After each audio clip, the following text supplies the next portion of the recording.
Alhamdulillah, alhamdulillahi alladzi hadana li hadza wa ma kunna linahtadiya laula an hadanallah. Asyhadu an la ilaha illallah wahdahu la syarikalah wa asyhadu anna Muhammadan abduhu wa rasuluh la nabiyya ba'dah. Radina billahi rabba wa bi Muhammadin nabiyya wa bil islami dina. Teman-teman yang dirahmati Allah Subhanahu wa taala, kita malam ini bahas tentang keep happy. Gimana caranya biar kita selalu tenang menghadapi masalah, biar tenang ketika kita tahu nilai kita kayaknya anjlok, biar tenang pas kita tahu judul kita ditolak, lamaran juga sama di hari yang sama lah gitu. Pagi judul ditolak, malam lamaran ditolak. Selama Allah nggak nolak kita kan masih aman nih, karena apa yang di sisi Allah lebih baik. Gimana caranya kita biar nggak panikan ketika ada masalah. Walaupun sedih, itu fitrah manusia sedih. Cuman ada yang sedihnya wajar, ada yang sedihnya sampai berlarut-larut atau putus asa. Bentuk keputusasaannya macam-macam. Ada yang putus asa dengan bunuh diri, loncat dari jembatan, ternyata nggak meninggal, gagal bunuh diri gitu kan. Ada yang putus asanya dengan cara ngelakuin perbuatan dosa, kayak mencuri atau udahlah saya mah nggak mau peduli lagi dengan hal haram, yang penting saya ambil aja semua proyek gitu. Nah, ini putus asa. Ada yang putus asa dengan nggak mau lagi bertaubat. Dia ngerasa aduh kayaknya saya nggak pernah nasuhan nih taubatnya, taubat ulangi lagi, taubat ulangi lagi. Kenapa kita berputus asa minta ampun ke Allah, padahal Allah nggak pernah putus asa mengampuni kita? Kan aneh nih.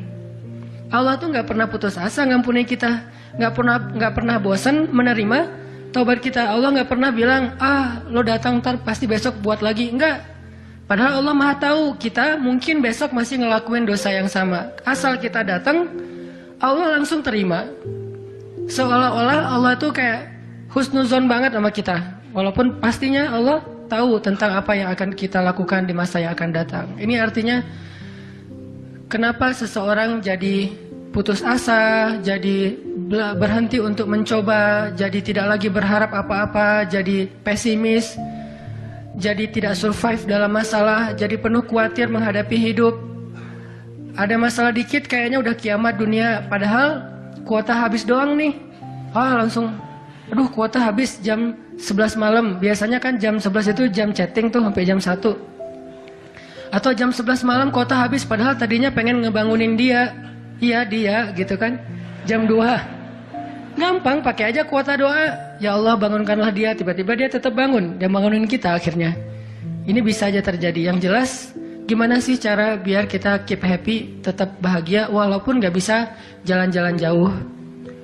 Tadinya pengen jalan sama teman-teman, ternyata duitnya gak cukup. Kita lihat teman-teman kerjanya traveling aja. Ke Lombok, ke Batu Karas, kerjaannya keliling aja. Dan kita, aduh pengen juga ngeliat pantai misalnya, ke gunung, touring sama teman-teman. Ternyata, tapi saya nggak punya motor, saya nggak punya uang, saya nggak punya waktu, dan seterusnya. Bisa nggak kita tetap bahagia seperti mereka, walaupun nggak ngerasain pengalaman-pengalaman asik seperti yang mereka rasain? Gimana caranya biar ketika kita sujud itu sama nyamannya dengan ketika kita tidur di atas pangkuan istri? Belum ya? Gak tahu sih rasanya. Pokoknya tuh keren banget loh. Salah satu yang bikin saya kalau nggak bisa tidur itu tipsnya adalah tidur di atas pangkuan istri, langsung tidur. Cuman masalahnya susah bangun. Nah ini nih, gimana caranya kalau kita sujud rasanya senyaman itu? Gimana caranya? Bukankah kita selama ini mungkin, kita atau saya lah, pas sujud pengen cepat bangun. Gimana caranya sujud nggak bangun-bangun? Pas kita sujud, aduh pengen lama gitu sujudnya teh. Terutama kalau sholat sendiri. Kalau sholat jamaah memang nggak boleh. Kenapa? Karena hajat orang beda-beda. Nabi kalau sholat jamaah mah standar-standar aja. Tapi giliran sholat sendiri itu sampai orang kewalahan ngikutin Nabi. Dan itu bukan cuma Nabi, sahabat juga kayak gitu. Siti Aisyah, istri Nabi itu, Siti Aisyah itu pernah sholat duha kurang lebih 4 jam, itu cuma baca 1 ayat doang loh. Famanallahu alaina wa waqana adzabas samum. Dia baca sendiri, agak keras karena dia di dalam rumah sendiri. Lewat seorang sahabat, lewatin rumah Aisyah mau ke pasar, mendengar oh Aisyah lagi sholat. Famanallahu alaina wa waqana adzabas samum. Nangis. Akhirnya sahabat ini pergi ke pasar. Dia belanja segala macam, balik lewat lagi rumah Aisyah. Setelah kurang lebih 2 jam, pas dia lewat lagi rumah Aisyah, dia masih mendengar Aisyah membaca kalimat Famanallahu alaina wa waqana adzabas samum. Nangis lagi. Jadi 1 rakaat dengan 1 ayat itu bisa 2 jam, 3 jam yang dilakukan oleh para sahabat. Kenapa kok betah banget? Sama kayak kita betah banget nonton film, dan betah banget dengerin musik kesukaan kita, diulang-ulang lagu yang sama kan ya. Mungkin 1 lagu itu durasinya sebutlah 2,5 menit, 2,5 menit.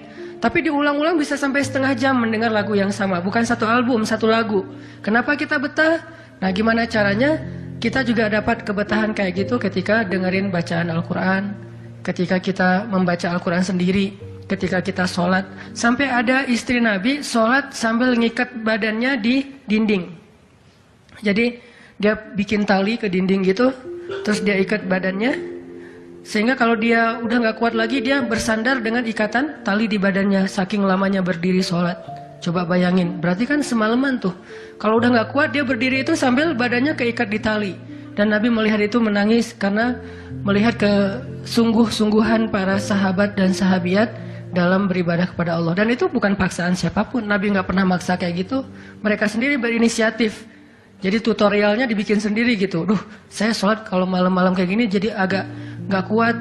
Atau saya lagi sakit nih, lagi lemas nih, lagi kurang makan. Ya udah deh, agar tetap bisa berdiri, dia ikat tali, dia ikat ke badannya, terus berdirinya kayak orang-orang setengah sadar gitu.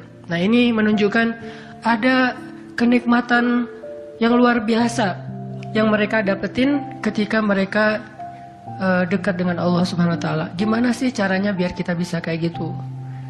Gimana caranya kita entertain kita itu adalah zikrullah. Boleh-boleh aja kita entertainnya nonton film, dengerin musik-musik yang positif. Entertain kita mungkin chatting, entertain kita mungkin update status, entertain kita mungkin kepoin mantan misalnya. Boleh-boleh aja selama masih wajar. Tapi bisa nggak entertain kita yang lain itu zikrullah. Dengan mengingat Allah kita jadi terhibur gitu. Dan itu entertain luar biasa pahalanya. Gimana caranya? Ini yang kita pengen belajar malam ini. Sehingga kita bisa tetap happy walaupun dalam keadaan tadi akhir bulan, dalam keadaan habis diputusin, dalam keadaan ditolak, dalam keadaan bingung, galau, segala macam termasuk habis pulsa. Tetap bisa happy. Pas telepon, pulsa Anda tidak mencukupi. Masya Allah gitu. Senyum gitu ya. Bukan, mana nih apa panik. Biasa aja. Nah ini kita perlu belajar. Saya juga merasa butuh mempelajari lagi gimana caranya biar bisa ngerasain itu. Dan nasihatnya bukan dari saya. Karena saya juga masih belajar, belum istiqomah amat nih. Tapi nasihatnya dari para ulama yang diambil dari ayat Al-Quran dan hadis-hadis Rasulullah SAW. Nah sebelumnya coba kita perhatiin dulu kisah tentang ketenangan dengan mengingat Allah tuh kayak gimana. Salah satunya ada di surat At-Taubah yang terkenal. A'udzu billahi minasy syaithanir rajim. Illa tansuruhu faqad nasarahu Allah. إذ أخرجه الذين كفروا ثاني اثنين إذ هما في الغار إذ يقول لصاحبه لا تحزن إن الله معنا فأنزل الله سكينته عليه وأيده بجنود لم تروها وَجَعَلَ كَلِمَةَ الَّذِينَ كَفَرُوا السُّفْلَى وَكَلِمَةُ اللَّهِ هِيَ الْعُلْيَا وَاللَّهُ عَزِيزٌ حَكِيمٌ. Kalau kalian tidak menolongnya, maka sungguh Allah akan menolongnya. Seperti ketika orang-orang kafir mengeluarkan dia dari kota Mekah pada saat dia menjadi salah satu di antara dua orang yang berdiam di dalam gua, yaitu Gua Thur. Ketika ia berkata kepada sahabatnya, yaitu Abu Bakar, dia di sini siapa? Rasulullah SAW. Ketika dia berkata kepada sahabatnya, la tahzan, innallaha ma'ana. Janganlah kamu khawatir, bersedih, takut, itu sama. Sesungguhnya Allah bersama kita. Maka Allah Subhanahu wa Ta'ala menurunkan rasa ketenangan kepadanya dan menolongnya dengan tentara yang kalian tidak bisa melihat, sehingga Allah menjadikan kalimat orang-orang kafir itu menjadi dikalahkan atau rendah, dan kalimat Allah adalah kalimat yang tinggi, dan Allah Maha Perkasa lagi Maha Bijaksana. Ini kan kata-kata yang paling populer ya, la tahzan innallaha ma'ana.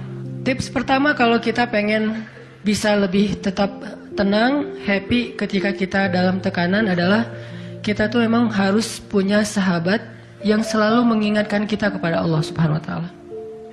Sahabat yang mengingatkan kita kepada Allah. Ini yang terjadi kepada Abu Bakar As-Siddiq. Sekelas Abu Bakar yang imannya sampai ke derajat Siddiq, bukan cuma mukmin loh, Siddiqun. Kan ada mukmin, ada muttaqin, ada siddiqin. Ini udah derajatnya siddiq. Arti siddiq itu udah nggak ada lagi keraguan di hatinya. Udah nggak ada lagi masalah sedikit pun. Ketika orang-orang ragu, Abu Bakar tetap yakin. Salah satu kasusnya pas Nabi pulang Isra Mi'raj. Nabi bilang bahwa saya baru pulang dari Palestina dan baru naik ke langit semalam.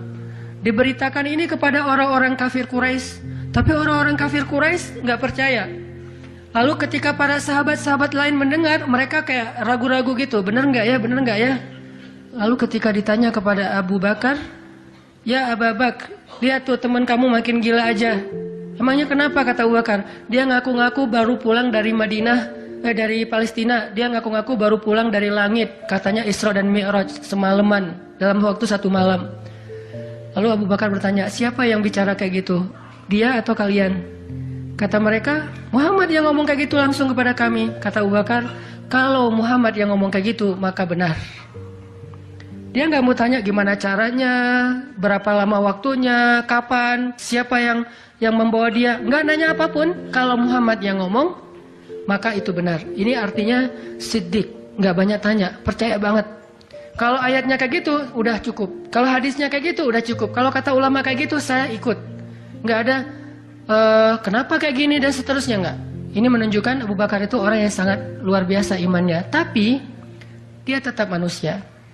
Gimana pun imannya udah kuat, mantap, siddiq, ketika ada masalah, sifat dasar manusia itu keluar lagi, yaitu khauf, rasa khawatir, takut. Dan yang luar biasa, khawatir dan takutnya Abu Bakar itu bukan untuk keselamatan diri beliau. Abu Bakar itu khawatir terhadap keselamatan Rasulullah SAW. Jadi bukan keselamatan Abu Bakar. Kalau kita mungkin khawatir terhadap keselamatan diri sendiri nih. Kalau Abu Bakar derajatnya khawatir terhadap gimana ya Rasul, kalau mereka ngelihat ke bawah, ke kakinya, pasti kita akan ketahuan. Karena mereka sembunyi di sebuah lubang. Nggak gua sih, kecil, lubang di bukit Jabal Thur.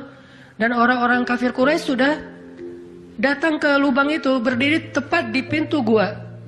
Kalau mereka ngelihat ke bawah, udah ketahuan tuh, kelihatan Rasulullah sama Abu Bakar. Sehingga Abu Bakar berkata, ya Rasulullah, kalau mereka ngelihat kita sedikit aja ke bawah kaki mereka, mereka akan menemukan kita. Gimana ini ya Rasul, saya khawatir terhadap keselamatanmu. Apa kata Nabi? Ya Abu Bakar, ma dhannuka bisnain Allahu salisuhuma. Wahai Abu Bakar, kenapa kamu pikir kita cuma berdua?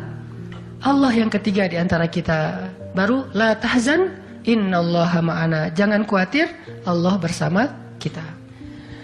Kata-kata ini kalau diucapkan oleh orang solih, pada waktu yang tepat ketika kita ngalamin satu masalah besar, itu akan luar biasa memberikan efek ketenangan buat kita.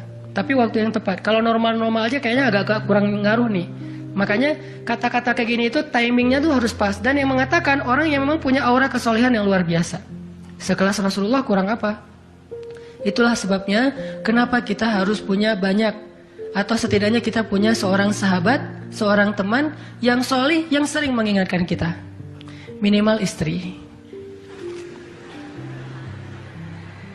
Kenapa? Karena kalau kita galau dalam urusan